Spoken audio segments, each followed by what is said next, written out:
నామనకు ఘనత కలుగునుగాక. మొదటి రాజుల గ్రంథము 9వ అధ్యాయము మొదటి 3 వాక్యాలు మనం చదువుకుంటున్నాం. సొలొమోను యెహోవా మందిరమును రాజనగరును కట్టుటయు తాను చేయ కోరినదంతయు చేయుటయు ముగించిన తర్వాత గిబియోన్లో ప్రత్యక్షమైనట్టు రెండో మారులు యెహోవా సొలొమోనుకు ప్రత్యక్షమై అతనితో ఈలాగు సెలవిచ్చెను. నా సమ్ముఖమందు నువ్వు చేసిన ప్రార్థన విన్నపములను నేను అంగీకరించి తిని నా నామమును అక్కడ సదాకాలం ఉంచుటకు నువ్వు కట్టించిన ఈ మందిరమును పరిశుద్ధపరచి ఉన్నాను. నా దృష్టియు నా మనస్సును ఎల్లప్పుడూ అక్కడ ఉందును. ప్రియమైనటువంటి దేవునిలారా, దావీదు ఒక మందిరం కట్టాలని ఆశించాడు. కానీ దేవుడు నీ గర్భంలోనే వచ్చినటువంటి నీ కుమారుడు ఒక మందిరం కడతాడని సెలవిచ్చిన ప్రకారంగా సొలొమోన్ని రాజుగా ఎంచి అతని ద్వారా దేవుని మందిరం కట్టించినట్టుగా మనం చూస్తున్నాం. దేవుడు సెలవిచ్చిన ప్రకారంగా కొలతల చొప్పున కట్టించాడు. దాన్ని ప్రతిష్ఠించినప్పుడు దేవుడు ఆ మందిరంలోనికి తన మహిమను పంపించినట్లుగా మనం చూస్తున్నాం. తర్వాత అన్ని పని పూర్తి అయిన తర్వాత మరలా దేవుడు సొలొమోనుకి కల్లో కనబడి అతనితో మాట్లాడుతున్నాడు. నువ్వు కట్టించిన ఈ మందిరంలో నా మహిమ నిలిచి ఉంటుంది, నా సన్నిధి ఇక్కడ ఎల్లప్పుడూ ఉంటుంది. కానీ నువ్వేం చేయాలంటే నా కట్టడలు అనుసరించి నువ్వు జీవించాలా. నా దృష్టియు నా మనస్సును ఎల్లప్పుడూ ఇక్కడ ఉండును. నీ తండ్రి అయిన దావీదు నడిచినట్లు నువ్వు కూడా యథార్థ హృదయుడై నడిచిన యెడల నా సన్నిధి ఎప్పుడు కూడా మీతో కూడా ఉంటుందని వాగ్దానం చేస్తున్నట్లుగా మనం చూస్తున్నాం. కాబట్టి ప్రియమైనటువంటి దేవుని బిడ్డలారా, అంత మట్టికే కాదు, నువ్వు నేను కోరుకున్న రీతిలో జీవిస్తే నీ సింహాసనం ఎల్లప్పుడూ నిలిచి ఉంటుంది. ఇశ్రాయేలీలో నిరంతరం నిలిచిన రాజు ఒక్కని నేను నీ కొరకు స్థిరపరుస్తానని చెప్పాడు.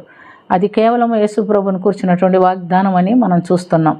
ప్రియమైనటువంటి దేవుని బిడ్డలారా, ఈ దినాల్లో రాజు లేదు, సింహాసనం లేదు, రాజ్యాలు లేదు, కానీ అన్నీ ఎవరి పరిపాలన వాళ్ళు ఉంది. కానీ మనకు వ్యక్తిగతమైనటువంటి సింహాసనాసీనుడైన దేవుడే మనలో ఉండి పరిపాలన చేయడానికి ఇష్టపడుతున్నాడు. ఎందుకంటే మొదటి కొరింథీయులకు రాసిన పత్రిక 3వ అధ్యాయము 16-17 వాక్యములో మనం చూసినప్పుడు నీ దేహము దేవునికి ఆలయమనియు పరిశుద్ధాత్మకు నిలయమని మీరు ఎరుగరా? ఎవడైనా ఆలయం పాడు చేసిన యెడల నేను వారిని పాడు చేస్తును అని అన్నాడు దేవుడు. కాబట్టి ఈ దేహము దేవునికి పరిశుద్ధాత్మకి నిలయంగా ఉండాలంటే మనం పరిశుద్ధంగా జీవించాలి. మనం పరిశుద్ధంగా జీవించడం అంటే వాక్యానుసారమైన జీవితము జీవించాలి. పూర్ణ హృదయంతో, పూర్ణ ఆత్మతో, పూర్ణ బలంతో, పూర్ణ వివేకంతో మన దేవుడు అనే యెహోవాను మనం ప్రేమించినట్లయితే ఆయన మనతో కూడా ఉంటాడు. మనలో మనల్ని చేర్చుకొని ఆయన కట్టడలు రెండవదిగా నిన్ను వలె నీ పొరుగు వారిని ప్రేమించమన్నాడు.